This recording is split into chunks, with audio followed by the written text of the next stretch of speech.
Howdy team, welcome back to another video about the CR6 Max.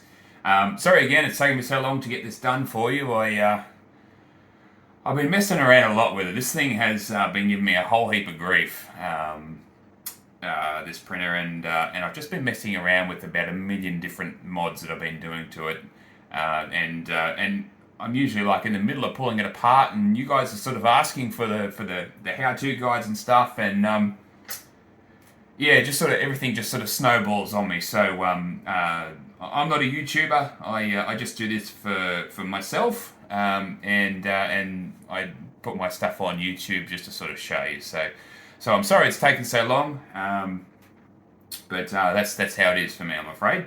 All right, so in this video, I thought I'd quickly cover off the modification to change the X Gantry to the linear rail mod. Now, you're going to need probably two things mainly to do this mod. You're going to need a linear rail, obviously. This is a 600. I keep saying 600. It's a 500 millimeter linear rail. It's the 12H or whatever it is.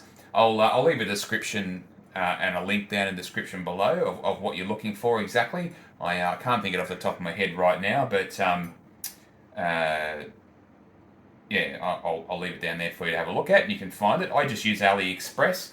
That's where I usually get all my stuff, because we're obviously in Australia, and China is reasonably close, so that works for me. The second thing you'll need is a redesigned Printhead. I'm just being careful here because I've got the balls in the back here. A redesigned carriage for the hot end here. This is my model that I made quite a while ago. I've got another video about it that converts it into a direct drive. I don't have a pancake motor on the back or anything like that at the moment. I just print slowly. But this mod has been changed. Oh, here's the cat. God, get out of here, you crazy puss. Yeah, so you'll need this this plate, and basically what it does is it allows you to mount the linear rail mount on the back here. As long as you get the same one as I have, I'll leave the link there so that you get the right one. But basically, it's a little bit thicker, and it allows for the screws that screw into this little block here to be flush with the back of the plate, and allows everything to mount on it still. So that works pretty well. This is just a bit of a joke for me. I was having a few beers one night and decided, let's design a fan for the front that I'll stick onto that. And it's just something silly. People put on googly eyes and stuff like that. This is my stupidity stuff. So it doesn't really make any difference. It's like putting a big wing on a hatchback, you know. But anyway, so the design is just slightly changed. I have raised the backs of these the forks back here so that the belt gets lifted a little bit higher, and I've also rounded them. I found in the old model that I had, the belt was sort of hitting the edges of the tensioner and stuff when it came up to the end, and that wasn't the best either. So this fixes that. When you print it out, I printed this in PETG. That seems to hold really well. You could do PLA, PLA Plus, or whatever you like. There's not a lot of heat in there, so should be perfectly fine. That would make it more rigid. I'm just concerned about a bit of heat coming out of the stepper motor here and onto the plastic and having it warp a little bit. But I do believe other people have printed my design, the old one, in PLA, and it's been perfectly fine. So see how you go. I use PETG, and it seems to be firm enough. So that's a plus. Oops, excuse me. All right, so the mod itself, this is actually quite a simple mod, and I've kind of already started it here. I don't want to pull the printer all the way down again because I've finally got it set up nicely. So basically, what you get is you've got this extrusion on the actual machine itself. Now, this extrusion has the enclosed front piece, so it's not ideal for what we want to do here. Now there's two options. You can turn the unit sideways like this or like this, however you wish, and use the two sides, because what you need is the V groove on either side, basically. Now, what I did is I replaced it. Oops, sorry. God, I'm not doing a very good video today, am I? I actually replaced it with this piece. This is just a 20 by 20 V-groove extrusion, and then I just literally just held the two together and just cut the two ends. Basically, what you need to do is you just need to drill a small hole on this end for this to go in. I actually just put in a screw and a nut. There's a nut underneath there. In the original design, they actually tapped the little hole here, and the screw just screwed into the tip there and just went in like that. But I have the taps here, but I hate tapping stuff. So I just put a screw in there, and that seems to be fine. No need to be terribly accurate with the actual length. If you're a couple of mil off, not a big deal. It's got a couple of mil at this end. It's got a couple of, you can go as wide as you want it on this end. It depends on the length of your belt, but you've got a lot of room. And then the other thing to look out for is on this side, when you pull it off these four mounting holes here, which I'll cover in a second, but basically there's these milled out pieces here that are designed to fit over these button heads for the V-groove wheels. So that allows that to go over the top and allows it to bolt flush onto this plate. To achieve this, I basically had to get the Dremel tool in. Trying to drill it with a bigger drill piece is really hard. The drill catches and all sorts of stuff, obviously. I didn't even try it, I'll be honest. I just went, nah, not interested. Dremeled it out, and then I just chiseled it out with a metal chisel. It's not the neatest, but hey, it works. And when it's tucked away in there, you don't even see it. So it's perfectly fine there. If you're not terribly neat there, I just painted it a little bit with a little bit of black spray paint, and that's done. You know, it's been working perfectly fine for me. The other point that I'll point out when you're drilling these, when you first pull it off, there's two holes either side. There's a hole here, another hole here, and another hole here. So, this little notch thing here, if you can see that over there.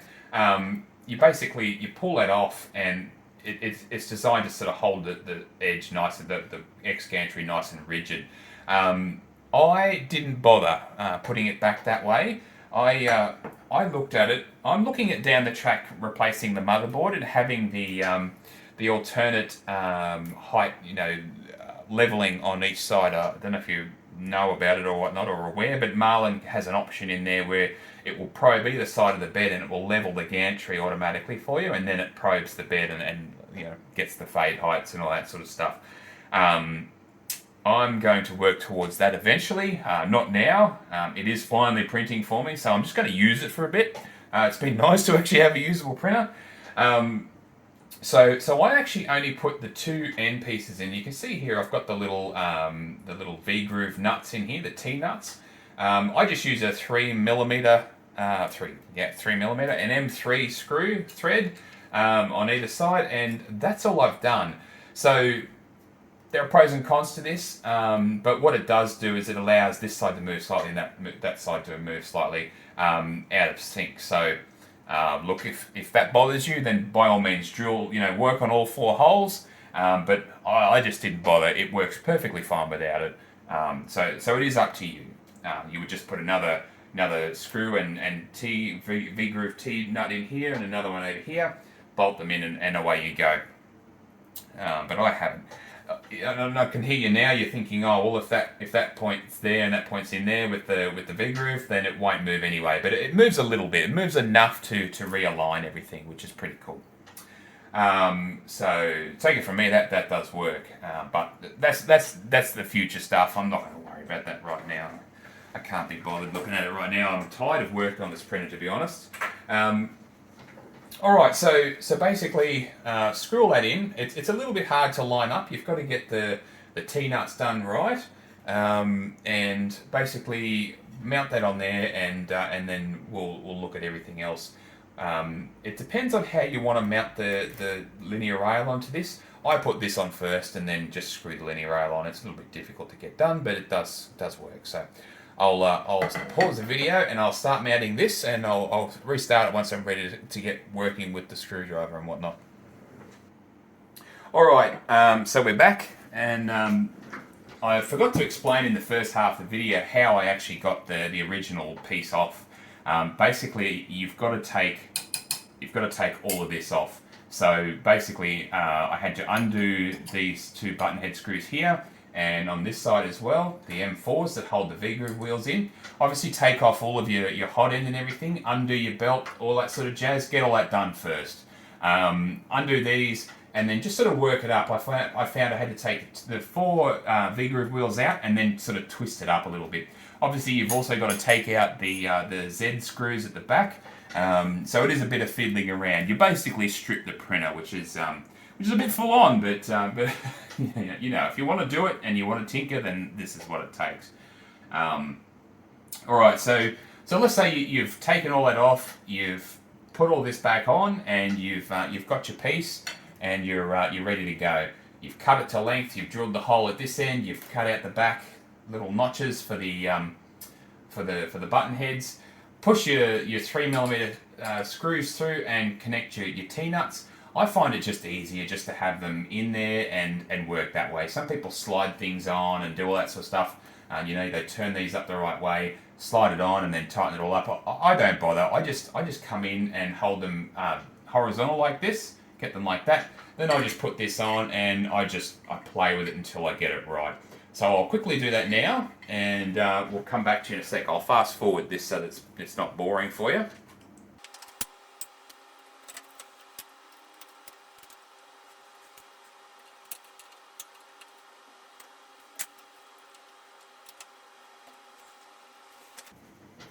Alright, so that went on a lot easier this time than it did last time for me. Sometimes the T-nuts just line up like just beautifully, and that's that. Build your hot end, put it all together, because it's easy to build while it's in your hands. You know, don't try and build it while it's on there. You can if you like, but it's just a pain in the bum. Make sure everything's right. Little trick, a few tips I guess when building my build plate here. It builds like obviously flat like this. This is the bottom of the build bed. When you install the brass inserts, if you check out my other video on the old one, you'll see it's exactly the same. It's just got the different mounting point. Push the brass inserts all the way to the back, or push them down. Basically, the problem I was having is the CR6 hot end has the little bracket that's in there that mounts, you know, like an L shape. If the brass inserts are not inserted all the way, you'll find it will rock. And because there's no sort of forgiveness in here, because it's now a direct drive, you'll find that the filament will push down and it will move the printhead. And your printhead will be sort of rocking backwards and forwards like that. So, and that will screw up your print, trust me. I had that. You know, you've got a problem and you don't think about it and you just continue on. You're like, what is the deal? What is the deal? That was the deal. So I finally got that sorted. It took me a little while. But I'm there. It was a bit of a blonde moment. But make sure everything's nice and tight and it's flush against the base plate here. That'll serve you well. So the little thing just bolts in here. I've got it all flush in there. It is thicker, like I said, and what that actually does is it actually pushes the printhead forward. So you'll find that you're printing on the bed much further forward. It does fit. There's a couple of mil gap, but it does print things slightly forward. So do watch out for that. Yeah, there's not a great deal we can do there. This has to be thicker so that the screws are inside the plate, mounting this to the plate so that the rest of the head can then mount over the top. There's just no getting around that. So unfortunately it pushes it forward. But I believe it's totally worth it. You've got a linear rail on here then, and it's a lot smoother and seems to be a lot more robust than the V-groove wheels. So anyway, so once you've got this all configured, this is just a little air rerouter that I downloaded off Thingiverse. Really cool little print, that one there. So I'm really grateful that someone else has come up with that design, because that's really easy. I know that there's, you know, better ones out there and stuff like that, but for ease and, you know, I'm not in modding to make the printer cooler. I'm in modding to make the printer print better. All right, so the next step, I guess, is to get the linear rail mounted. Now, the 500 is the perfect length. If you get slightly shorter, this is a 450. This is what I originally started with. It will work, but if you're going to order it from you, then go for it. But if you got a 450 and you don't want to order another one, then it will work. The edge of the linear rail does come off a little bit on this end, so when it comes up to here. So look, it works for me, but I was happy to replace it. I'll throw this on another printer. Just a heads up, you can cut these.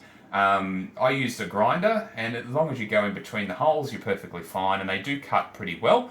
And then you just sand them or file them down, and they come up pretty well. I actually, when I did the linear rails on the Y axis, I bought slightly too long, and I've cut them and sanded them, and they're perfectly fine. So, yeah, it's pretty good. So 500mm linear rails. Hopefully I said that just then. I didn't say 600. 500mm linear rail. The 12H. And what I've done is I don't bother with the screws right along the entire linear rail. Some people do. If you want something completely rock solid that you can throw off the edge of a cliff and it continues to print while it's falling, and it falls on the ground, hits the ground, and continues printing perfectly fine, then hey, go for it. I find 3 is plenty. In the past, I've actually had just 2 while doing testing, and it's also worked perfectly fine. But I think 3 with a gap like this, perfectly fine. So the trick with the linear rails like this is basically when you put them on loosely, and then just sort of, for me, I just use gravity to hold this. I just let it fall down, and I push both ends down onto the screws, get them horizontal, and I just let it do that, and just sort of lift it up and just sort of jiggle it until you get it right. And then when you're doing it up, just do the middle one. See how you go. It's tricky getting the T-pieces to line up the right way, because I probably need longer screws with these. It's tricky. So do the middle one first. Anyway, I won't bore you with this. Get them in, do the middle one up, do the 2 sides, and just do them loosely, and then jiggle it. Get it so it seats right. The last thing you want to do is have this slightly off kilter. I mean, if it does, the fading will take care of it. It will fade, and you know, you can also align your bed to the correct, you know, to tram it to get it right. Your bed will be off as well, but if you've done my my leveling mod, then you'll be perfectly fine. So let me get this done. I'll put this onto the rail, and then we'll go to the next step.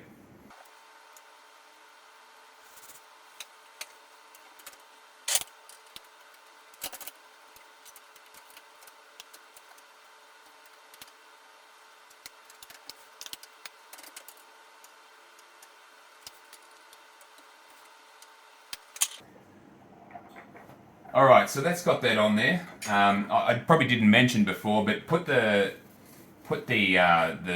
hot end onto the actual linear rail first. I just made a cut of this video before where I didn't put it on and mounted that first, and yeah, it's just a nightmare. So put this on, because it won't fit either side. You can't slide it down, you can't slide it up. You've got to put this on before. So yeah, so bolt this on, wiggle the linear rail into place. And what I do is I use gravity, but I literally like put it on, I tighten the nuts enough so that they rotate and they take grip.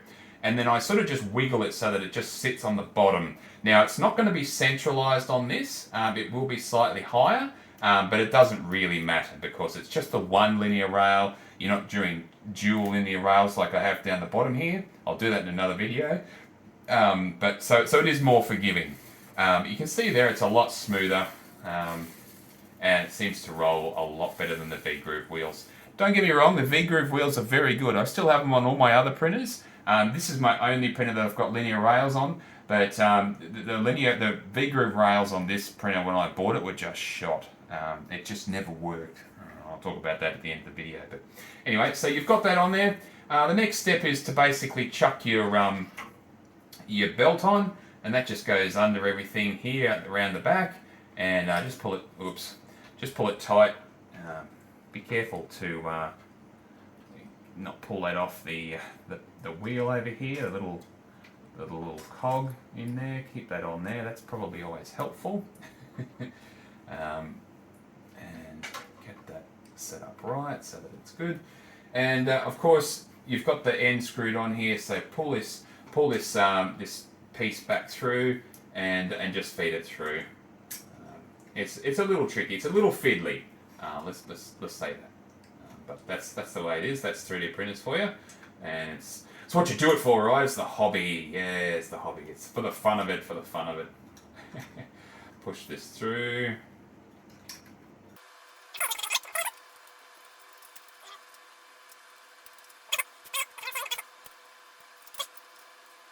There we go. Alright, so get that into place, screw that in. Don't tighten it up yet, but screw it in so that it doesn't pull out again on you.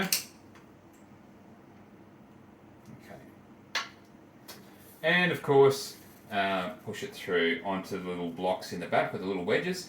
This new thing of mine, you've got room to align it, the new forks at the back, and it holds it much higher. You can see there's no belt showing, which is much better. I don't know what I was thinking before. I wasn't thinking. I didn't think about that bit. So back this off just enough to give you some space back there to work. You don't want it too tight. If you haven't done my mod to start off with this one, you'll have to just put a little zip tie or something on the belt just to shorten it slightly. You'll find it's just a little bit smaller than the original. So just to add a little bit of tension to it, because the tensioner won't tighten it all the way.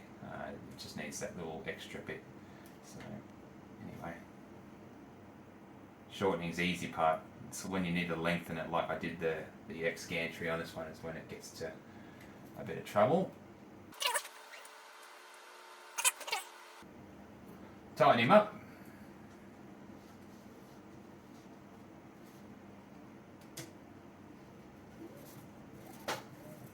Now, you don't need it terribly tight. I always thought you needed super tight belts, but you really don't. You really don't. On a bigger printer, I think slightly tighter than a smaller printer, purely because there's more flex in the cable, but even then it's not that much.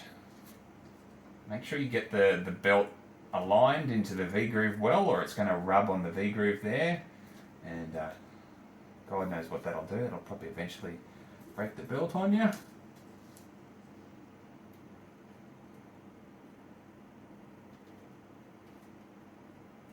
I think that's got it. So, nice and firm. Alright, that's got him. So, back with all the cabling and everything. This new version has this little cable strain relief on it. If you haven't done my mod previously, maybe check out the other video. You need to run an extra long cable from the back here around. That's what this is here. Just be careful with your gantry. Don't let the thing fall and push the hot end into the plate. You'll end up damaging something. But yeah, that's, you need to do that. Okay, so you've got it all on. Now there is a bit of a trick to the end stop. The end stop was originally for me in behind here, and it will be for you, I'm pretty sure, in behind there. And basically now, because the linear rail is protruding out further, the actual plate was not hitting the actual end stop. It was too far in behind there. So had to come up with an idea there. Now I've got a link in the description too, by the way, to the Thingiverse file for this plate. There's also the chopped version if you just want the Bowden tube setup, like you're not going to modify it to a direct drive. It's just another plate, looks exactly the same, just doesn't have this top half. So that's there if you want that too. I'm by no means a direct drive fan. I just had troubles with the Bowden tube because it was so long, retractions extra long and all that sort of stuff. It does slow it down like this, don't get me wrong. I printed 30mm a second, so it is much slower. But I tell you what, the print quality is just incredible. That's off the printer not so long ago. This is a piece off a metal detector from my brother, and it is one of the best prints I've seen come out of my print farm. It's insane. So really happy there. So basically, with this link, there's a there's another link I'll put in with the little plates here. Basically, this is just a little mounting plate setup. There's two of them that just squish the end stop in between them, and you just screw it down and then just glue it on the front. Mine's slightly off angle there. I had a bit of a mess hiccup. I used super glue and it seized too quickly for me and I wasn't ready. But anyway, I'm not too fast. My printers are all about practicality and not. I'm not here to impress the ladies at the bar with the printers or anything like that. So there it is. So that way it's just outside enough so that you can just line up the end stop with the little bumper that's here. And you're good to go. So that's the only other sort of second mod you've got to do.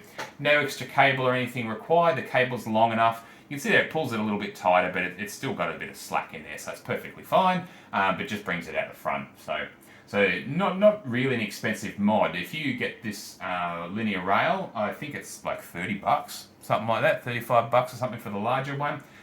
It's a pretty cheap mod, especially if you can print the plate yourself and you can print the printhead, the end stop there, so you should be fine. Not so much with the Y mod, but I'll cover that in another video. I'm not going to cover that one here. It's still happening. I'm still working out the kinks with that one. So, but look, that's pretty much it, team. You re-level the bed, of course, because you've messed everything around and go through that. If you haven't done my leveling mod of the bed, you don't need to. The software will compensate for it, but I like the tramming to be right. So,